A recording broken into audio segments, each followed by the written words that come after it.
Hi, I'm Arceel, and today I'll be looking at the post, "Which TTRPGs do you consider unplayable due to the rules?" by user Joe Kerr19. I find the Terminator rules to be very confusing and obtuse on its explanation. You fill a dice pool, but they don't matter as long as your special die is successful? Then why do you roll the other dice? Rollmaster also seems like a funking chore to play or run. There's a pretty infamous one called Dead Earth. It's a self-purported, gritty and realistic post-apocalyptic RPG where character creation involves rolling a bunch of things that happen throughout your life, a la Traveler. Think random mutations, life-defining events, that sort of thing. Just like Traveler, some of the events you roll can make you die. And that sucks. That is a bad game mechanic. No big deal. Yes, big deal. Just make a new character, right? Well, about that. The way the rules are written, there's a limit of 3 characters per player, ever, across all campaigns and all attempts to play the game. How do you police that? How do the mechanics lock you out? Do they just say that's all you get? For some reason. So, by a strict reading of the rules, it would be entirely possible to lock yourself out of playing the game because your 3 attempts at rolling up a character resulted in corpses before the campaign is even underway. The rest of the game isn't anything to write home about anyway, standard 2000s era TTRPG stuff. I tried reading Grimowild because I kept hearing great things about it, and damn, it does not want to be understood. Take Spark when you add a Tangle, roll a disaster, resolve a story arc or quarrel. Okay, how do I add a Tangle? Oh, okay, a Tangle stems from my Vantage. But what is my Vantage? Everything on your sheet and what's affecting you in the story. Right, okay, so I just add a Tangle sometimes because why not? Guess I'll spend story while I'm at it. And a disaster is when a Grim is cut by a Thorn. Drop it. Drop 1d when I trigger a pool, else take a secondary effect. What is a secondary effect? Who knows? It is in bold, so it must be important, but is never explained. Well, you know what a greater effect is, right? Yeah, it's a critical bonus. What is a critical bonus, you ask? Well, it's a greater effect. This rulebook makes me feel like a moron. Take Spark when you add a Tangle. There seems to be a lot of game-specific jargon, and sometimes that really hampers the way players can learn or reference the game sometimes. Sometimes it's good for flavoring, but a lot of times it's probably best to just go with well-known words and shorthands in the community just to make things a lot clearer for the rules' sake. Grimwild's rulebook fails in a couple of important places, and I think the unholy amount of lingo is one of them, definitely. Nearly every mechanical interaction in the system is given its own unique name, and you almost always read the names of all these different mechanics before you get to the definitions. So it can feel like reading a language you don't understand. It really gives the game the initial appearance of being a lot more complicated than it is. The other big failing of the rulebook is not being extremely explicit about how challenges work, and how they are the same. The book makes the different sorts of challenges seem like they could work differently, yet makes them sound quite similar, and then doesn't sufficiently explain that they are all run the same way. I also feel like there has to be a better way to simply describe how player roles lead into GM moves, and how that is almost the entire mechanical system for the game. If you want somebody who only has traditional game experience to understand the mechanical and fictional flow of the game, you absolutely must clearly and early signpost that the player role is checking for both if the player succeeds and if the world hits back with the same roll. The GM moves are the different ways for the world to hit back when the players roll less than perfect. The main takeaway, I suppose, clear and concise explanations. Lots of people might call out Shadowrun, and I would say that's only half valid. Most editions of Shadowrun are playable. They contain a rule set that holds together GM instructions that produce workable runs, and while the rules are poorly edited and scattered throughout a book, they generally do actually have what's needed to play a game. I suppose that means the problem isn't that the game is unplayable, it's just really bad to reference. Oh. Shadowrun 6th edition, however. This is a game which does not have a GM section worth talking about. Meaning, you already need to know how to GM Shadowrun to run the game. But on the player side of things, there's just so much that doesn't make sense. Doesn't have mechanics that fit fiction, and doesn't work in play. Edge is the best culprit here, being poorly shoehorned in all over the place. If you like old school crunch with bonus grit, play Shadowrun 1 through 3. If you like a solid game, play Shadowrun 4, and if you prefer a bit more niche protection for deckers, Shadowrun 5. But any of them other than Shadowrun 6th edition. The organized improv historical events from ancient Han China. Only because the records of those LARPs and how they were played is lost history. What? The history of RPGs on Wikipedia references this book. I don't have access to the book right now, but it likely covers the influential Chinese writer Cao Zhuquin, who likely had a scene in the Honglo Meng where people pretended to be characters from ancient China. That, or people pretended to be characters in Honglo Meng. It might be interesting to see if there's any casual link between this and the popularity of LARP in China today, but it's almost midnight and I have work in the morning. Okay, I was not expecting this. If you want to look that up, I'll link this in the description. Unfortunately, I don't have advanced features, so you're gonna kinda need to be on PC and you're gonna have to copy and paste it instead of being able to actually just click the link. Ars Magica. Great setting, but the rules are never ending and confusing. It's so goddamn granular that you need to have a lot of experience with the game to enjoy it, but the barrier to entry is just so fucking high. I spent days trying to come up with a character, and every time I showed it to the GM, I picked a virtue I shouldn't have, or I didn't separate my virtues from the ones I got from the house and the ones I got through character creation. There was an issue with the skills where I needed more skills to do the bare minimum from what I wanted to do. And the book is brutal. Rules are spread throughout the book. I'm sure that's how most RPG books work. Oh. Sometimes in footnotes in other chapters not about the rules. Oh, that is strange. So you just have to commit everything to memory or load the pages up through post-it markers, and it's a nightmare. Also, the sample spells in the book aren't correct. They broke the rules apparently. So when I tried to reverse engineer the spells to try and figure out the system, I was getting more confused because the points weren't adding up. And I just assumed that the sample spells the writers of the game put in their book would have used their rules. But funk me, I guess. Then, like if by some miracle you can build a character, you have to build your grogs. Wholly separate characters who serve your wizard. It's too much. Love the setting though. All the lore of the game is absolutely gorgeous, and I'm so annoyed because I wish the system hooked me and I love to play it. So, it seems workable. What I'm getting from this is that the main problems here isn't that the rules necessarily don't work. They're just poorly organized, very poorly organized, and clearly there's some lacking on the editorial side. Are y'all trying to incite arguments this week, huh? It's like the fourth thread in a couple of days about one thing you hate in a game, one thing you like in a game that you hate, dice resolution you hate, game you thought was gonna be good but wasn't, etc. Unplayable is a strong word for me. I don't think I've ever considered a game unplayable, even Shadowrun.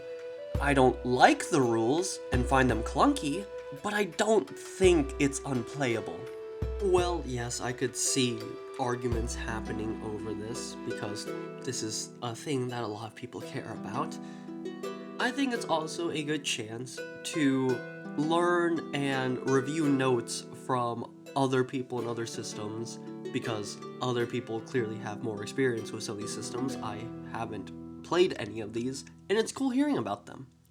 The negative threads can sort of show you what to avoid if you're, say, making your own game or looking for a game, and then any positive thread can show you what to try and hone in on. Also, as the other person puts it, negative engagement bait does as well on Reddit as it does on other social media platforms, so yeah, there's that too. Not unplayable per se, but the fact that the Dungeon World rulebook has this 60-page long semi-unofficial rule explanation document, which gets basically recommended to anyone trying to make sense of the game, makes the rules by themselves a huge failure in my eyes. It's like when people say a movie makes sense when you read the book it's based on. Yeah, it would help, but the movie is supposed to be a standalone medium that shouldn't require additional info from the outside. This happens to a lesser extent with Fate as well. The Book of Hans is often recommended to better understand the game. Anything out of Palladium. Yes, I've heard a lot about Palladium and their various games. They almost aren't games. If they didn't have a legacy going back to like the 80s, you could believe they were generated by AI, with rules tangents that go nowhere and basic conflict resolution rules that seem to work entirely by accident when they do work. Anytime you run Palladium, you need to work out in advance dozens of judgment calls on vague rules that have persisted in the system since its inception. Continuing to dunk on Catalyst, both of their mech warrior RPGs are absolutely, gobsmackingly unplayable. In a time of war, you're pretty implicitly encouraged to build triskaidekaphobic, one-legged heroin addicts who happen to own custom clan assault omnimechs that fell off the back of a truck in a feat of min-maxing that would put a GURPS character to shame. If that wasn't bad enough, the life path system is so fiddly, I have never seen a character get built in a single session. And it all feeds into a system that, at the end of the day, is barely distinguishable from Traveler. There is absolutely no reason for the degree of complexity they put in here. Yeah, when your game is a lot like another, it's very important to distinguish yourself. Because if something is too similar to something else, unless there's some other factors at play outside the games themselves, people are always gonna flock to the higher quality product. If one game is easier to understand and run and just has more material put out for it, then yeah, people are probably gonna play Traveler instead. Their second crack at it, using the queue system, is so barely a game, it hardly warrants mention. The after-mentioned queues that are so important to the name of the system, they don't do anything. They're just flavor text. The whole system is named for the idea of putting little blurbs of flavor text on your character sheet so you know your character's background and personality. Wow. Stunning. There are a handful of others, Enigma and Shadowrun 6 off the top of my head, but I feel like those have gotten enough in their own posts. Your assessment of Palladium is too harsh. On AI. The current generation of AIs can produce a far better quality of slop. At least you still recognize that anything being put out by generative AI is still going to be slop. Hi, it's Arceel. Just stopping by for a quick little intermission since we're about the halfway point of the video-ish. I would hope that you like it so far, so if you could do me the honors of liking and subscribing and perhaps turning on your notifications, that would be so awesome sauce. Anyhow, back to the video. First edition Mutant Chronicles. It was literally an incomplete game. Oh, that's not good. The combat chapter ended like 3/5 of the way through. Literally cut off mid-sentence. It referenced sections of the rulebook that didn't even exist. It was a mess. Not sure how it got out because it had a ton of high-quality artwork and a massive amount of world building around it. This might be the first game we've seen in this thread that is actually unplayable because it's incomplete. Whitebox OD&D, or 0 D&D has incomplete rules as written if you only have those 3 rules books and you don't already know things that aren't explained. There are 2 other games they recommend for combat and travel, and there are many other books to buy and flesh out the rules. While I can't excuse it, what I will say is that, it's the first game, and they were doing it for a niche group of people, kind of. So I thought it could be expected maybe that the people they were marketing to probably already had a familiarity with this kind of thing. Maybe they already had the things that were recommended to play with. It was the first time people were trying to make a thing like this, so it wasn't exactly clear what you should be putting into the rules book and what can come after. Still a mess though. If you want to play something like OD&D, I would recommend getting one of the OSR sort of like clones that actually compile all of the rules together into something that's cohesive and I guess complete. Also, as a complete tangent, but I feel like not enough people talk about this, Outdoor Survival, the Avalon Hill game used for the overland travel portion of OD&D, barely qualifies as a game. It's a pretty nice map, an alright booklet of actual survival tips, and a set of rules that amount to a weirdly complicated version of Candyland, if you've ever seen the actual rules. It's just rolling dice and making no choices until you either die or don't. Traveler is fantastic. T5 though? T5 is what happens when the creator gets let loose with half a homemade submarine worth of Bolivian marching powder, a pen, paper, and a concussion from the collapse of the entire physics section of a reasonably well-stocked library. Then there is Apollo 47. I love the idea of Apollo 47. Apollo 47 is a sort of game created to make the sort of nerd that finds T5 digestible laugh like a kookaburra let loose on the helium supply.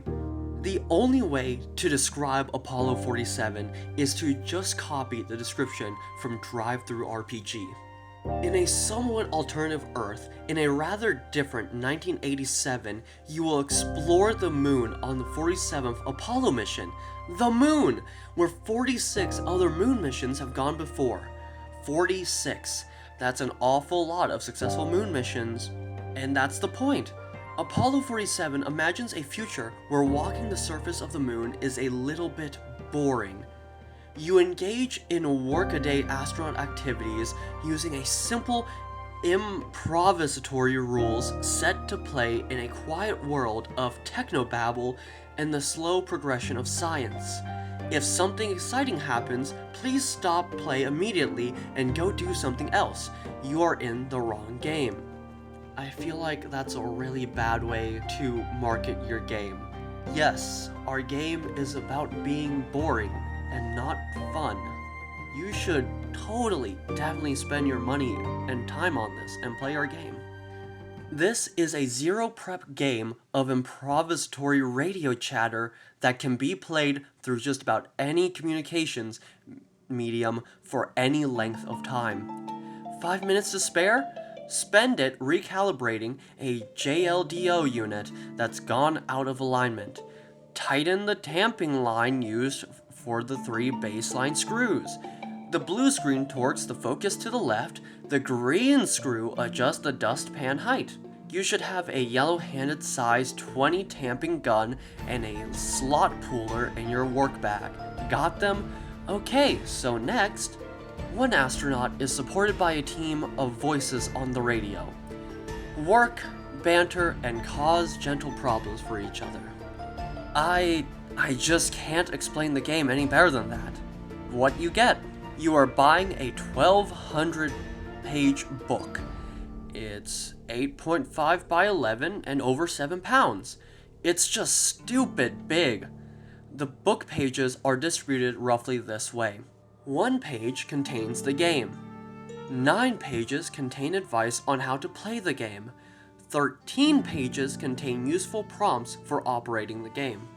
1,177 pages are reproductions of NASA manuals and papers related to the Apollo missions, which can, if you need it, provide prompts to spur you on.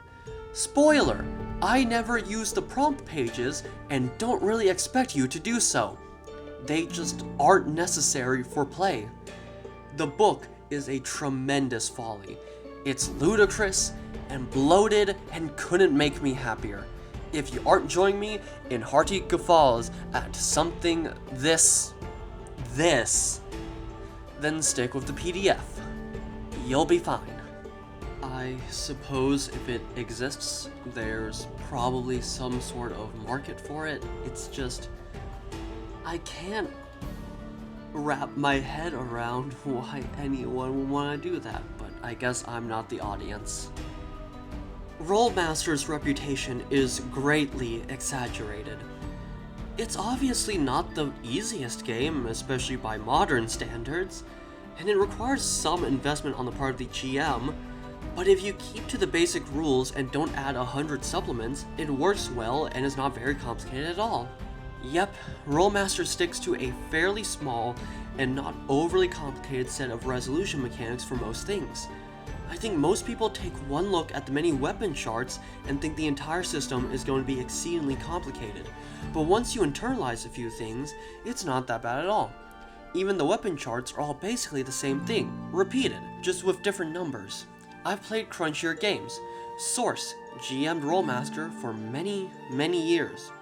Fellow GM here, one thing I think a lot of people misunderstand about Chartmaster is that all the players will have photocopies, or back in the day, the heavy cardstock that they were printed on when it was just Arms Law, ordered out of the back of Dragon magazine of the charts for their small number of weapons. After that, combat is resolved with a single roll for 2-hit and damage in most cases. If you score a crit, that is one more roll. So in practice, in my experience, Rolemaster combat is actually faster than most other TTRPGs, including D&D and its offshoots. Now, I've never played Rolemaster, so I can't speak from personal experience. It's just for my own sake of gameplay. I think the dice themselves should be able to speak for the results. You should just be able to look at what the dice numbers are and basically gain from that how much you succeed, if you fail, all of that. Continuum. Role-playing in the yet. Time travel taken seriously. As in, you can travel forwards and backwards through time, and must keep a diary of things that have happened. You can end up meeting yourself, and must then make sure that such a meeting eventually happens.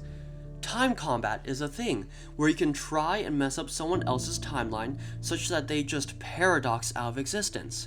So stealing someone's newspaper in the morning 2 weeks ago before they can read it, and arranging for them to be late to work so that they can get fired in a month ago, such that they suddenly have the paradox hit today and die as an actual combat tactic. Great game to think about. Funk ever trying to run it. Extra option, Nobliss. A game about playing as concepts. So one PC could be the concept of betrayal, another the concept of flowers, and the last the concept of strength. And you do things. Never really managed to get my head around the game to figure it out. Okay, you see, I'm seeing the vision with Nobliss. I can understand the idea that they're going for there. I think if they put in more work into that, if they just keep going with it, add a few more rules, maybe take a little bit of the vagueness out, as counterintuitive as it seems. I see the vision.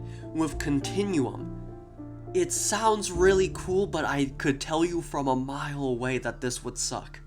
In my opinion, having so much bookkeeping, this much bookkeeping that you need to take care of and keep track of, should not be a thing that any RPG is doing. Some bookkeeping is okay.